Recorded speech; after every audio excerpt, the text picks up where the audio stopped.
చేరని ఆకాశానికి చెప్పని ఈ రక్తాక్షర లేఖని ఇప్పుడే పంపని అన్నం పుణ్యం ఎరగని మా సీమకిరా రమ్మని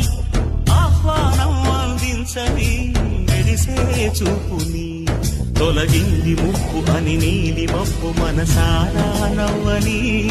చిరుజల్లు ముంపు మన ముంగిలంత ముత్యాలే చల్లని ఆశా సుగంధమై